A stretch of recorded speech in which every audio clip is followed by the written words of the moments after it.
Hello my viewers, ಎಲ್ಲರೂ ಹೇಗಿದ್ದೀರಾ? ನಾನು ತುಂಬಾ ಚೆನ್ನಾಗಿದ್ದೀನಿ. ಇವತ್ತು ನಿಮಗೆ ಲಕ್ಷ್ಮೀ ದೇವಿಗೆ ಒಂದು ಚಿಕ್ಕದಾಗಿ ಯಾವ ರೀತಿ ಸ್ಯಾರಿ ಡ್ರಾಪಿಂಗ್ ಮಾಡೋದು ಅಂತ ನೋಡೋಣ. ಇಲ್ಲಿ ನೋಡ್ತಾ ಇರೋ ಹಾಗೆ ಈ ಥರ ಕ್ಯೂಟಾಗಿ ಯಾವ ರೀತಿ ಡಬಲ್ ಕ್ಲಾತ್ನ ಯೂಸ್ ಮಾಡಿಕೊಂಡು ಸ್ಯಾರಿನ ಡ್ರಾಪಿಂಗ್ ಮಾಡೋದು ಅಂತ ನೋಡ್ಕೊಂಬರೋಣ. ಅದಕ್ಕೂ ಮುಂಚೆ ಯಾರೆಲ್ಲ ಇನ್ನೂ ನನ್ನ ಚಾನಲ್ನ ಸಬ್ಸ್ಕ್ರೈಬ್ ಮಾಡಿಲ್ಲ ಅಂದರೆ ಸಬ್ಸ್ಕ್ರೈಬ್ ಮಾಡಿ. ಹಾಗೆ ನಿಮಗೆ ಈ ವಿಡಿಯೋ ಇಷ್ಟ ಆಗಿದೆ, ಇನ್ಫಾರ್ಮೇಷನ್ ಇದೆ, ಅರ್ಥ ಆಗ್ತಿದೆ ಅಂದರೆ ಲೈಕ್ ಮಾಡೋದು. ಹಾಗೆ ನಿಮ್ಗೆ ಇಷ್ಟ ಆಯಿತು ಅಂದರೆ ಕಮೆಂಟ್ ಕೂಡ ಶೇರ್ ಕೂಡ ಮಾಡಿ. ಓಕೆ, ಬನ್ನಿ ಯಾವ ರೀತಿ ಏನೆಲ್ಲ ಬಳಸಿ ಎಷ್ಟು ಟೈಮ್ ತೊಗೊಂಡು ನಾನು ಸ್ಯಾರಿ ಡ್ರಾಪ್ ಮಾಡ್ತೀನಿ, ಎಷ್ಟು ಡೆಕೋರೇಷನ್ ಮಾಡಿದ್ದೀನಿ ಅಂತ ಸಿಂಪಲ್ಲಾಗಿ ಹೇಳ್ತೀನಿ. ಫಸ್ಟಿಗೆ ಇಲ್ಲಿ ಒಂದು ಸ್ಟೂಲ್ ತೊಗೊಂಡಿದ್ದೀನಿ ನಾನು. ನಿಮ್ಮ ಹತ್ರ ಯಾವ ಮಣೆ ಇದ್ದರೆ ಓಕೆ, ಇಲ್ಲ ಆ ಥರ ಏನಾದರೂ ಮಣೆಗಳಿದ್ರು ಓಕೆ, ಬಾಕ್ಸ್ಗಳು ಇಟ್ಟಿದ್ರು ಓಕೆ. ನನ್ನ ಹತ್ರ ಇರೋ ಇಕ್ವಿಪ್ಮೆಂಟ್ಸಲ್ಲಿ ನಾನು ಯೂಸ್ ಮಾಡಿ ಮಾಡ್ತಾಯಿದ್ದೀನಿ. ಮೊದಲಿಗೆ ಇಲ್ಲಿ ನಾನು ನೀಟಾಗಿ ಅದು ಕಳ್ಸೋ ಕೂರೋ ಥರ ಫಸ್ಟು ಸ್ಟೂಲ್ ಹಾಕೊಂಡಿದ್ದೀನಿ. ಆ ಸ್ಟೂಲ್ ಮೇಲೆ ಸ್ವಲ್ಪ ಪ್ಲೇಟ್ ಆದರೂ ಓಕೆ. ನನ್ನ ಹತ್ರ ಆ ಥರ ಬುಟ್ಟಿ ಇತ್ತು, ಅದಕ್ಕೆ ಅಕ್ಕಿ ತುಂಬಿಸಿ ಇಟ್ಟಿದ್ದೀನಿ. ಆಮೇಲೆ ಈ ಥರ ಒಂದು ಕ್ಲಾತ್ ಇತ್ತು ನನ್ನ ಹತ್ರ. ಆ ಸೀರೆಯಲ್ಲಿ ಅದು ಹೇಳ್ಬೇಕು ಅಂದರೆ ದಾವಣಿ, ಆ ದಾವಣಿಯಲ್ಲಿ ಡಬಲ್ ಫೋಲ್ಡ್ ಮಾಡಿಕೊಂಡು ಈ ಥರ ನೆರಿಗೆ ಹಾಕ್ಕೊಂಡು ಅದನ್ನು ನಾನು ಬುಟ್ಟಿ ಇತ್ತಲ್ಲ ಆ ಬುಟ್ಟಿ ಮೇಲೆ ಫೋಲ್ಡ್ ಮಾಡಿ ಸೇಮ್ ಹಂಗೆ ಇಟ್ಟಿದ್ದೀನಿ. ಅದಾದಮೇಲೆ ಒಂದು ಚೊಂಬು ಇಟ್ಬಿಟ್ಟು ಆ ಚೊಂಬಿನ ಮೇಲೆ ಕಾಯಿಗೆ ನಾನು ಮುಕೋಡ ಹಾಕಿದ್ದೀನಿ. ಇದು ಈ ಮುಕೋಡ ಡಿಸೈನು ನಾನು ಆಲ್ರೆಡಿ ಒಂದು ವಿಡಿಯೋದಲ್ಲಿ ಅಪ್ಲೋಡ್ ಮಾಡಿದ್ದೀನಿ. ನೀವು ನೋಡಬೇಕು ಅಂದರೆ ಅಲ್ಲಿ ಹೋಗಿ ಲಿಂಕ್ ಹಾಕಿರ್ತೀನಿ, ಹೋಗಿ ನೋಡಿ. ನೆಕ್ಸ್ಟು ನಾನು ಆದಮೇಲೆ ಫುಲ್ ಮೊದಲೇ ರೆಡಿ ಮಾಡ್ಕೊಂಡಿದ್ದೆ ಕಾಯಿ ಮುಕೋಡ ಎಲ್ಲ ಹಾಕ್ಕೊಂಡು. ಅದಾದಮೇಲೆ ಇಲ್ಲಿ ನೆಕ್ಸ್ಟ್ ಇನ್ನೊಂದು ಬ್ಲೌಸ್ ಪೀಸ್ ತೊಗೊಂಡಿದ್ದೀನಿ. ಒಂದು ಸ್ಯಾರಿ ಇದು ಬ್ಲೌಸ್ ಪೀಸು. ಇದು ತುಂಬ ಚೆನ್ನಾಗಿತ್ತು ಕ್ಲಾತ್ ವೈಸು, ಸ್ವಲ್ಪ ತುಂಬ ತೆಳುವಾಗಿರೋದ್ರಿಂದ ನೀಟಾಗಿ ಕುತ್ಕೋತು. ಇದಾದಮೇಲೆ ನಾವು ಅದಕ್ಕೆ ನಾನು ಸೇಮ್ ಅದೇ ಥರನೇ ಸ್ವಲ್ಪ ಫೋಲ್ಡ್ ಮಾಡಿಕೊಂಡು ಅದನ್ನು ಪಿನ್ ಮಾಡ್ಕೋತಾ ಇದ್ದೀನಿ. ಇದನ್ನು ಇದೇ ಥರನೇ ನೆರಿಗೆ ಮಾಡಬೇಕು ಅಂತ ಇಲ್ಲ, ನೀಟಾಗಿ ಆ ಚೊಂಬಿನ ಕಂಠಕ್ಕೆ ಪಿನ್ ಮಾಡ್ತಾಯಿದ್ದೀನಿ. ಈಗ ನೋಡ್ತಾ ಇರ್ಬೋದು ನೀವು, ನೋಡಿ ಇಲ್ಲಿ ಪಿನ್ ಹಾಕಿದ್ದೀನಿ.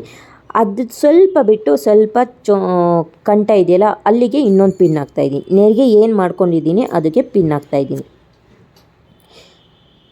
ನೆಕ್ಸ್ಟ್ ಇದಾದಮೇಲೆ ನೀಟಾಗಿ ಮುಂದೆ ನಿಮಗೆ ಯಾವ ರೀತಿ ಬೇಕೋ ಅದು ನೋಡಿಕೊಂಡು ನೆರಿಗೆ ಕರೆಕ್ಟಾಗಿದೆಯಾ ಇಲ್ವ ಅಂತ ನೋಡಿಕೊಂಡು ಮುಂದೆ ಅಡ್ಜಸ್ಟ್ ಮಾಡೋ ಥರ ಒಂದು ಲೇಯರ್ ಬಿಟ್ಟು ನಾನು ಫೋಲ್ಡ್ ಮಾಡ್ತಾಯಿದ್ದೀನಿ, ಅಂದರೆ ತಿರ್ಚ್ತಾ ಇದ್ದೀನಿ.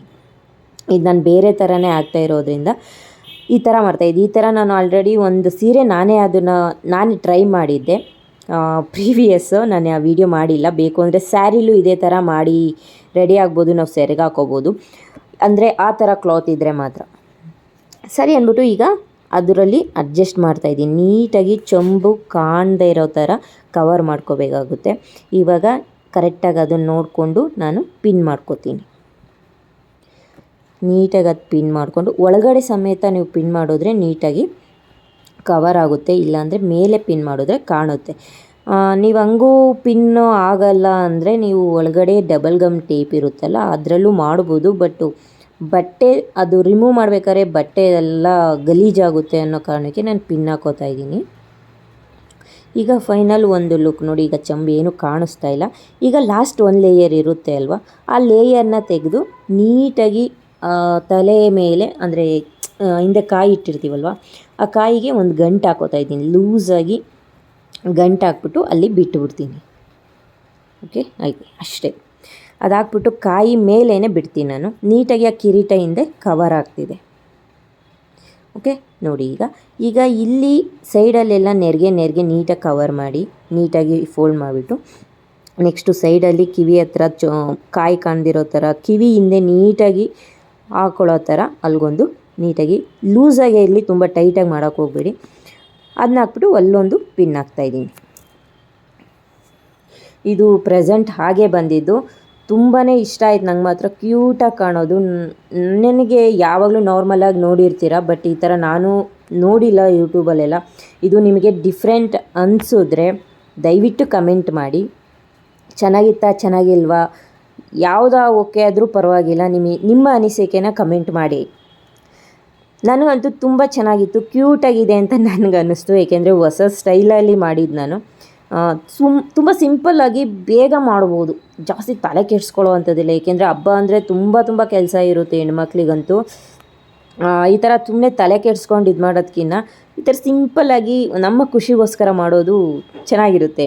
ಈಗ ಫೈನಲ್ ಲುಕ್ಕು ನೋಡ್ತಾ ಇರ್ಬೋದು ನೀವು. ಈಗ ನೆರಿಗೆ ಎಲ್ಲ ನೀಟಾಗಿ ಬಂದಿದೆ. ನೀವು ಕ್ಲಾತ್ ಇನ್ನೂ ಸ್ವಲ್ಪ ಚೆನ್ನಾಗಿರೋದಿದ್ದರೆ ಇದಿನ್ನೂ ನೆರಿಗೆ ಎಲ್ಲ ತುಂಬ ಚೆನ್ನಾಗಿ ಬರುತ್ತೆ. ಫೈನಲಿ ಈಗ ಇಲ್ಲೆಲ್ಲ ಆದಮೇಲೆ ನಾನು ಡಬಲ್ ಗಮ್ ಟೇಪ್ ಹಾಕ್ಬಿಟ್ಟು ಮಧ್ಯಕ್ಕೆ ಹಾಕ್ತಾಯಿದ್ದೀನಿ. ನೀಟಾಗಿ ಡಬಲ್ ಗಮ್ ಟೇಪ್ ಹಾಕ್ಬಿಟ್ಟು ಹಿಂದೆಗೆ ಒಂದು ಪಿನ್ ಹಾಕ್ಬಿಟ್ಟು ರೆಡಿ ಮಾಡ್ತಾಯಿದ್ದೀನಿ.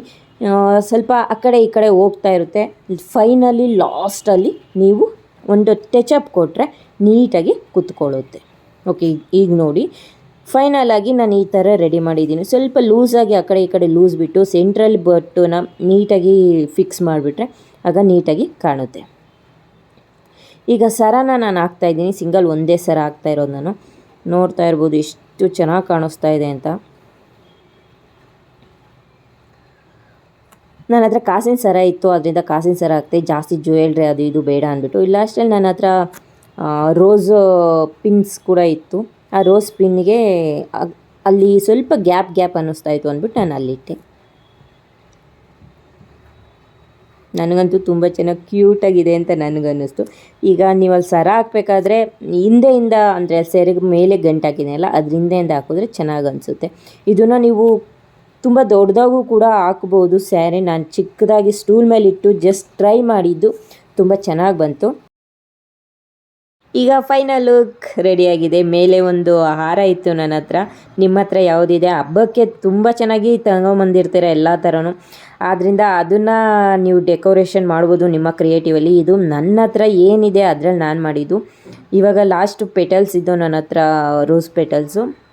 ಅದನ್ನು ಹಾಗೆ ಡೆಕೋರೇಷನ್ಗೆ ಇಡ್ತಾಯಿದ್ದೀನಿ ಅಷ್ಟೇ. ಲಾಸ್ಟಲ್ಲಿ ಕಾಯಿ ಮೇಲೆ ಒಂದು ಫ್ಲವರ್ ಇಟ್ಟೆ. ತುಂಬಾ ಚೆನ್ನಾಗಿತ್ತು. ನನಗಂತೂ ನನಗೆ ಒಂಥರ ಖುಷಿ ಆಯಿತು ನೋಡಿ. ನಿಮಗೇನು ಅನ್ನಿಸ್ತು ಅಂತ ಕಮೆಂಟ್ ಮಾಡೋದನ್ನ ಮರಿಬೇಡಿ. ಹಾಗೆ ನನ್ನ ಚಾನಲ್ನ ಸಬ್ಸ್ಕ್ರೈಬ್ ಮಾಡಿಲ್ಲ ಅಂದರೆ ಸಬ್ಸ್ಕ್ರೈಬ್ ಮಾಡಿ. ಹೇಗಿದೆ, ಎಷ್ಟು ಮುದ್ದಾಗಿ ಕಾಣ್ತಾ ಇದ್ದಾರೆ ಲಕ್ಷ್ಮಮ್ಮ ಅಂತ ಒಂದು ಸಲ ಹೇಳಿ. ನನಗಂತೂ ಕ್ಯೂಟಾಗಿ ವೆಸ್ಟ್ರನಾಗಿ ಕಾಣಿಸ್ತಾ ಇದ್ದಾರೆ ಅಂತ ನನಗನ್ನಿಸ್ತೈತಿ. ಓಕೆ, ಈ ವಿಡಿಯೋನ ನಾನು ಇಲ್ಲಿಗೆ ಮುಗಿಸ್ತಾ ಇದ್ದೀನಿ. ಯಾರಿಗೆಲ್ಲ ಈ ವಿಡಿಯೋ ಇಷ್ಟ ಆಯಿತು ಕಮೆಂಟ್ ಮಾಡೋದನ್ನ ಮರಿಬೇಡಿ. Thank you so much. Bye bye.